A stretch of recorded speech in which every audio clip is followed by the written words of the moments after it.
Hello बच्चों, बहुत बहुत स्वागत है, बहुत बहुत अभिनंदन है आप लोगों का मीटर ब्रिज के स्पेशल सी छोटी सी क्लास के अंदर। ये छोटा सा सेशन है बच्चों, क्योंकि मीटर ब्रिज का जो मेन सेशन है वो अपना लेक्चर नंबर 21 था और उसमें कुछ बातें हैं जो हमको और डिस्कशन करनी है, जो हम लोग इस टाइनी लेक्चर 22 के अंदर डिस्कशन कर रहे हैं। आप लोग देख रहे हैं एपीजी की दुनिया और मैं हूं अरुण प्रकाश कौर, जिसमें भरा हुआ है ढेर सारा खजाना फिजिक्स का बच्चों।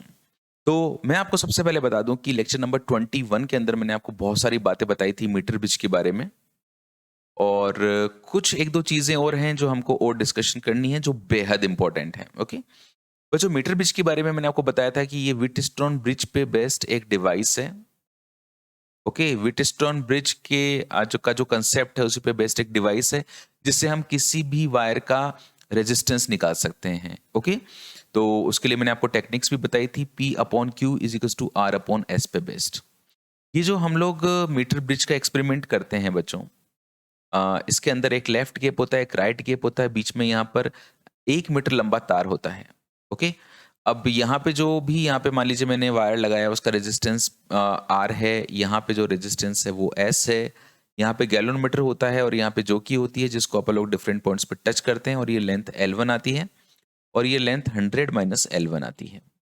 तो सिंपल अपन लोग क्या करते हैं कि जो R और S का रेशो है वो L1 और 100 - L1 के रेशो के बराबर कर देते हैं। ठीक है, अब एक बहुत ही इंपॉर्टेंट सा प्रोफाइल ये पूछा जाता है, आप लोगों से पूछा जाता है कि L1 और L2 में क्या रिलेशन होना चाहिए, या L1 और 100 - L1 में क्या रिलेशन होना चाहिए, ये बैलेंस लेंथ कहाँ पर मिलनी चाहिए, जिससे कि जो हमारी रीडिंग्स की जो एक्यूरेसी है, जो हमारा आउटपुट की जो एक्यूरेसी है वो मैक्सिमम मिले, मतलब मिनिमम एरर मिले। हम लोग चाहते हैं कि to get minimum error in measurement of unknown resistance. अगर ये मिनिमम हो तो उसकी क्या कंडीशन है? तो उसकी कंडीशन ये होती है कि बच्चों L1 और L2 बराबर होने चाहिए, या L1 और 100 - L1 बराबर होने चाहिए। तो 2L1 बराबर 100, मतलब L1 बराबर 50 सेंटीमीटर होना चाहिए। अगर आपका जो नल पॉइंट है बच्चों किलोमीटर का, वो बिल्कुल मिडिल में आया है, ये पॉइंट ए और ये पॉइंट बी, और ये बिल्कुल मिडिल के अंदर नल पॉइंट आया है, तो हम लोग कहते हैं कि इस समय आपकी एरर मिनिमम मिलेगी। अगर आप ये बात याद रख सकते हैं तो बहुत बढ़िया बात है, लेकिन कोई भी बात हमें याद तब रहती है जब उसके ऊपर थोड़ी सी चर्चाएं हो चुकी होती हैं। तो आइए मैं इसको एक्सप्लेन करता हूं आपके सामने कि ऐसा ही क्यों होता है। ठीक है, इसके अंदर थोड़ी सी मैथमेटिक्स की जरूरत पड़ेगी, और उसके बाद में मैं आपको दो अच्छे अच्छे क्वेश्चंस करवाऊंगा। ठीक है ना, बस इतनी सी क्लास है। पहले आप इसका एक्सप्लेनेशन देखिए। मेरे को चाहिए बच्चों मिनिमम एरर। ठीक है, तो आप लोग जानते हैं कि जो अननोन रेजिस्टेंस आता है L1/100 - L1 इंटू आर। ये आर तो रेजिस्टेंस बॉक्स से निकाला गया रेजिस्टेंस है, जो कांस्टेंट होता है। अब अगर मैं एरर की बात करता हूं, तो याद है आपको एरर के वाले क्वेश्चंस हम लोग कैसे करते हैं, कि जैसे कभी y is proportional to x² / z³ होता है, तो एरर कैसे निकालते हैं? ऐसे निकालते हैं ना, dy/y is equal to 2dx/x dx/x plus 3dz/z। Error हमेशा जुड़ती है, इसलिए हम लोग हमेशा प्लस लगाते हैं। तो अगर मेरे को S में एरर चाहिए, तो S जो अननोन रेजिस्टेंस, अगर आपकी इसकी एरर चाहिए, तो आप ऐसे लिखोगे ds/s। इसको लिखोगे आप dL1/L1 प्लस, अब नीचे 100 - L1 को ऊपर ले जाएंगे तो इसकी एरर हो जाएगी d100 - L1/100 - L1। और जो R है वो तो कांस्टेंट है, उसमें तो कोई चेंज है नहीं। चलो अब एक काम करते हैं, जो L1 को अपन लोग बार बार ऐसे लिखेंगे L1 तो ये हमारी स्टेप्स को लंबा कर देगा, तो हम लोग इसको केवल L लिख देते हैं। तो dL/L plus d of 100 - L/100 - L। Actually जो dl है, this is the change in the length और एरर इन द लेंथ, और ये 100 - L, this is the change in the 100 - L। तो एक्चुअली ये डिफरेंशिएशन से सॉल्व करते हैं, तो इसको ऐसे लिख सकते हैं ds/s dl/L। इस वाली टर्म को जब आप डिफरेंशिएट करोगे तो 100 कांस्टेंट है, कांस्टेंट का डिफरेंशिएशन 0 हो जाता है, और ये हो जाएगा आपका -dl/100 - L। ओके, अब ये हो गया आपका ds/s, ये dl/L minus D L upon 100 minus L.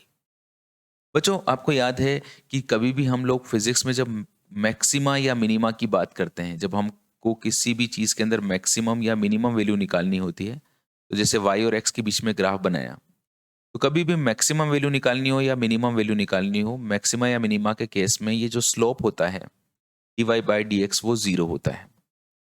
तो जैसे अब आपको एस की जो मेजरमेंट है उसमें मिनिमम एरर चाहिए, और तो उसके लिए आपको लेंथ का रिलेशन चाहिए, तो आपको क्या करना पड़ेगा, D S upon D L निकालना पड़ेगा और उसको जीरो के बराबर रखना होगा। तो मैं एक काम करने जा रहा हूं कि डी एस अपॉन एस बराबर D L upon L minus D L upon 100 minus L जो लिखा है, इसमें से आप डी एल को इधर बाहर निकाल लीजिए, ये 1 upon L minus 1 upon 100 minus L हो जाएगा, एंड ये डी एस अपॉन एस हो जाएगा। अब D S upon D L कर दीजिए, इस एस को इधर ले जाइए और ये 1 upon L minus 1 upon 100 minus L हो जाएगा। अगर आप लोग ये चाहते हो कि मिनिमम एरर मिले तो D S upon D L की वैल्यू किसके बराबर होनी चाहिए, जीरो के बराबर होनी चाहिए। इसको मैंने जीरो के बराबर रख दी और यहाँ पे इसको मैंने सॉल्व कर लिया, ये एल इंटू 100 माइनस एल के ऊपर 100 माइनस एल ये बराबर जीरो, ये हो गया S 100 minus 2l upon L into 100 minus L is equals to zero. अब ये जीरो तभी होगा जब 100 माइनस 2l की वैल्यू जीरो होगी, 100 माइनस 2l की वैल्यू जीरो होगी, तो मैंने 100 माइनस 2l की वैल्यू को जीरो रख दिया। ओके, तो 2l बराबर हो गया 100 और l बराबर हो गया 50। बस यही तो निकालना था भैया, l की वैल्यू 50 सेंटीमीटर आई यारो, है ना। तो आप लोग हमेशा ध्यान रखना, मतलब मोटी मोटी जो बात है ना, मोटी मोटी बात ये है कि भाई इस चीज को कभी नहीं भूलना कि ये हमारा मीटर ब्रिज, ओके, और इस मीटर ब्रिज में जो है ये दो रेजिस्टेंस, लेकिन आप लोग अगर चाहते हो कि मिनिमम एरर मिले तो आपका गैलोमीटर का डिफ्लेक्शन पॉइंट बिल्कुल मिडिल में आना चाहिए, 50 सेंटीमीटर 50 सेंटीमीटर।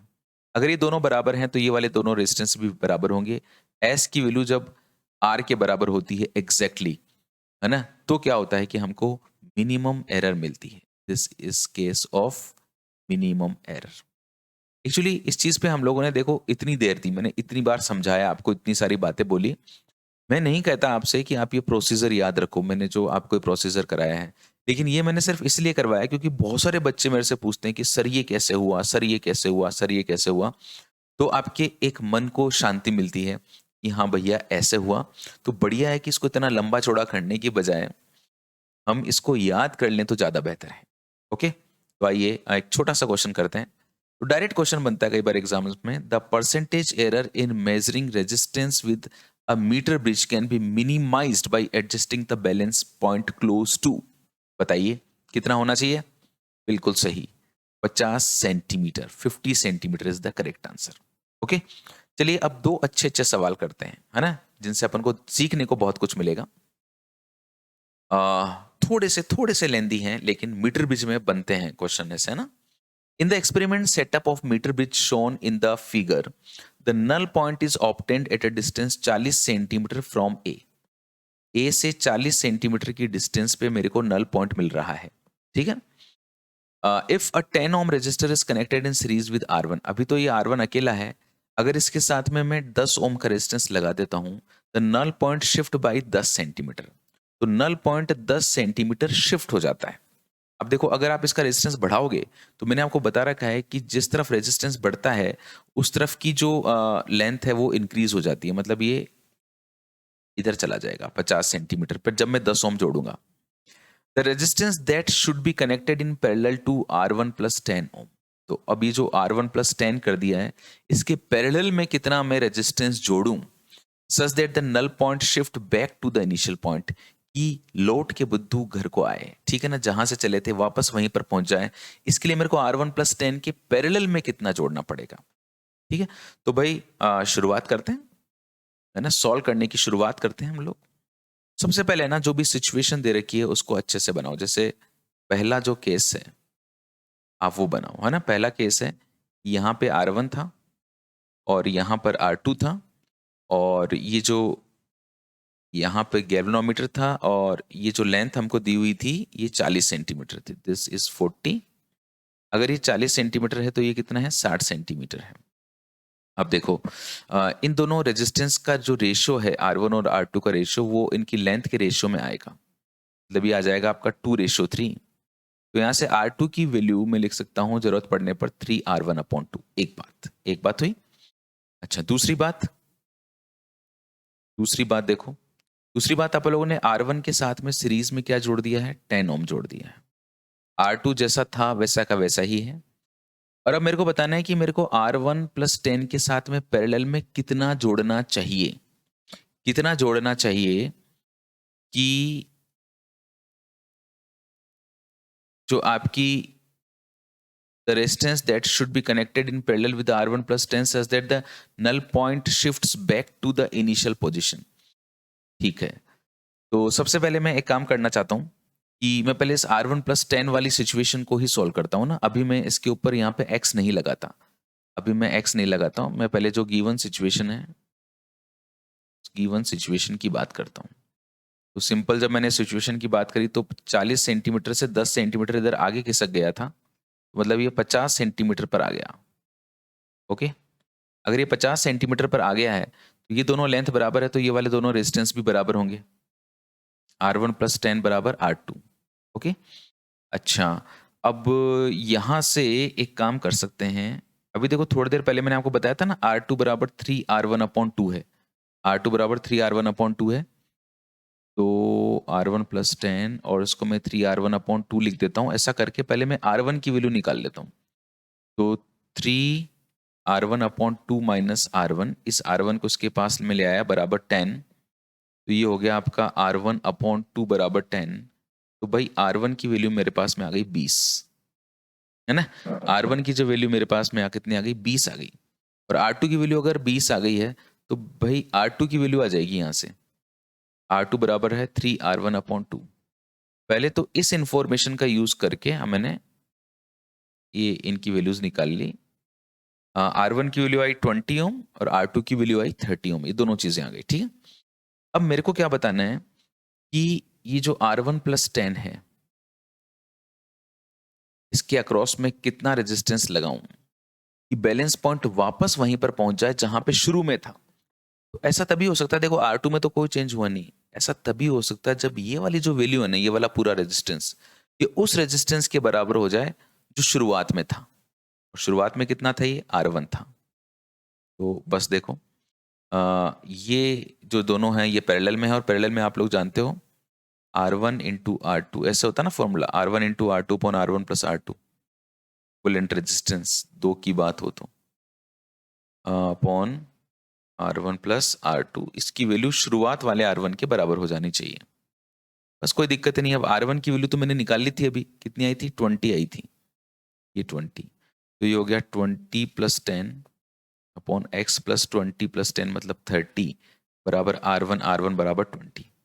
बस अब तो कैलकुलेशंस का खेल रह गया, ये 30 हो गया, ये x + 30 बराबर 20, ये कट गया, एंड मैं लिख सकता हूँ 3x बराबर 2x + 60। तो 3x - 2x बराबर 60, x = हो गया आपका 60 ohm. This is the correct answer. क्या बात है बच्चों, छा गए तुसी यार, छा गए। देखो बच्चों, मेहनत तो करनी पड़ती है, तो तय मान के चलो, और लगातार करनी पड़ती है। मेहनत का कोई विकल्प नहीं है, और जब मैं कर रहा हूं तुम्हारे साथ में तो बस तुमको भी करना है। बस देखते जाओ। देखो, इतने सारे मैंने केसेस आपको मीटर ब्रिज के करवाए हैं कि इनको करने के बाद में मैं कॉन्फिडेंट हूं कि तुम्हारा एग्जाम में कुछ भी गलत नहीं होगा। ओके, तो बस इनको अच्छे से कर लेना, जो जो बातें मैंने आपको बताई हैं। चलिए एक क्वेश्चन और करते हैं हम लोग मिलजुल के, ठीक है। एक भी बहुत प्यारा सा क्वेश्चन है, जेई मेन 2019 का क्वेश्चन है, और जेई मेंस और नीट के अंदर एक बहुत ही चोली दामन का साथ है। नीट के जो क्वेश्चंस होते हैं वो जेई मेंस में आते रहते हैं, जेई मेंस के क्वेश्चंस नीट में आते रहते हैं। क्या दोनों एग्जाम्स बिल्कुल एक जैसे हैं? तो इसीलिए देखो, ये दोनों में के अंदर बेनिफिशियल रहेगा। एक बहुत अच्छा प्रोफाइल है ये। देखो, in a metre bridge experiment, metre bridge के एक्सपेरिमेंट में the circuit diagram and the corresponding observation tables are shown in the figure. ये देखो, ये रेजिस्टेंस बॉक्स का रेजिस्टेंस है R, ये अननोन रेजिस्टेंस है, और ये L है, तो ये 100 - L हो गया। और ये 4 वैल्यूज दे रखी हैं रेजिस्टेंस बॉक्स में से निकाले गए रेजिस्टेंस की, इसकी कॉरस्पॉन्डिंग लेंथ दे रखी है, balance length. Which of the reading is inconsistent, इनमें से इनकंसिस्टेंट रीडिंग कौन सी है, मतलब हमको बताना है इनमें से वो कौन सी वैल्यू है जो लीक से हटकर है ना, जो भीड़ से अलग है, मतलब है ना, 4 में से कोई 3 एक जैसे हैं और एक कोई अलग है। तो ये देखो कैसे पता करते हैं हम। तो अब आपने देखा कि इस क्वेश्चन में दिया हुआ है यहाँ पे r है, यहाँ पे x है, और ये वाली लेंथ l है और ये वाली लेंथ 100 माइनस l है। तो r अपॉन x बराबर लिख सकता हूँ l अपॉन 100 माइनस l। तो x बराबर लिख सकता हूँ 100 minus l upon l into r। ठीक है ना, ये मेरे पास में x की वैल्यूज आ जाएंगी। अब x की देखो वैल्यूज में निकालता हूँ अलग अलग तरीके से। ये मेरे पास फॉर्मूला है, तो मैं पहला केस लेके चल रहा हूँ। पहले केस में मेरे को R की जो वैल्यू है वो दे रखी है 1000 ओम, और जो बैलेंस लेंथ दे रखी है वो दे रखी है 60 सेंटीमीटर। तो अगर मैं x निकालता हूँ तो ये हो जाएगा 100 minus 60 upon 60 into R। Okay, R की वैल्यू है 1000, तो ये 40 अपॉन 60 इंटू 1000 हो गया। तो एक तरह से 2/3 हो गया। तो लगभग इसकी वैल्यू 667 ओम आ जाएगी। ठीक है ना। अब जो दूसरा जो वैल्यू है इसका, वो देखो क्या दे रखा है। ये दे रखा है 100 और 13, 113। This is 100 and this is 13 है क्या, 13, this is 13। Okay, so this is 13 ओम। तो यहां से देखो x कितना आएगा, 100 minus l upon l into 100। जब आप इसको सॉल्व करोगे तो आएगा 669 ओम। देखो ये तो दोनों एक ही परिवार के जैसे लग रहे हैं। तीसरा केस कर रहे हैं। तीसरे केस में R और L देखते हैं कितना कितना दिया हुआ है। ये दिया हुआ है 10 और 1.5। So this is 10 and this is 1.5 centimetre. x निकालो, 100 minus l upon l into 10। Okay, तो जब आप इसको सॉल्व करोगे तो आपको मिलेगा 656 ओम, है ना। इसको कैलकुलेट कर लेना। फोर्थ वाला केस जो है वो मैं एक बार आपको ले के दिखाता हूँ। 1 and 1, 1 and 1, this is 1 and this is 1। x is equals to 100 minus l upon l into r, ये ना formula. 100 minus 1 upon 1 into r and r is 1, so this is 99 ohm। ठीक है ना, this is 100 and this 1 and 1। Okay okay, तो ये 100 minus 1 upon 1, ये हो गया आपका 99 ओम। तो देखो ये 656 आया, ये बात समझ में आ रही है। ये आपका 669 667, लेकिन भाई ये भीड़ से लगाया बच्चों, है ना। तो ये वाला जो है this is the correct answer, मतलब फोर्थ रीडिंग जो आई है। अब आप एग्जाम के अंदर क्या होता है, फोर्थ आया तो अपन लोग जैसे 4 बबल बने होते हैं ना, तो उसमें चौथे नंबर वाले बबल पे क्लिक कर आते हैं। जबकि आप देखो मेरा आंसर 4 आया है, मेरा आंसर आया है चौथा वाला, मतलब, और चौथा वाला जो है वो इधर फर्स्ट ऑप्शन में है। तो the correct answer is A. तो the correct answer of this question is A. ठीक है बच्चों, तो ये मैंने आपको बहुत सारी बातें बताई मीटर ब्रिज के बारे में। एक ये मैंने शॉर्ट वीडियो बनाया था जिससे कि हमारा जो नेक्स्ट जो लेक्चर है, जो पोटेंशियोमीटर है, वो कंटिन्यूटी के अंदर स्टार्ट हो सके, बिल्कुल शुरुआत से स्टार्ट हो सके और उसमें बीच में ब्रेक ना आए। ठीक है, तो ये छोटा सा टुकड़ा आप जोड़ लीजिएगा। Thanks for watching. और एपीजी की दुनिया के अंदर आप लोग आए हो तो मैं आपको बता रहा हूँ, आप कभी खाली हाथ नहीं जाओगे, आपको जरूर सफलता मिलेगी। और अगर आप नए हैं एपीजी की दुनिया पे तो उसको सब्सक्राइब कर लीजिए और अपने दोस्तों को भी बोलिए, और वीडियो को लाइक जरूर से कीजिएगा बच्चों, और कमेंट बिल्कुल किया करो। आप जितना ज़्यादा कमेंट करोगे मुझे बहुत अच्छा लगेगा, और उसको शेयर भी करना जिससे कि ज़्यादा से ज़्यादा लोगों को इसका फ़ायदा मिले। तो मैंने करवाया बच्चों आपको मीटर ब्रिज, और अब इसके बाद में शुरू होने वाला है पोटेंशियोमीटर लेक्चर नंबर 23 में। तो मिलते हैं अगले क्लास के अंदर, तब तक के लिए आपको ढेर सारा प्यार, ढेर सारा आशीर्वाद। Okay, bye bye.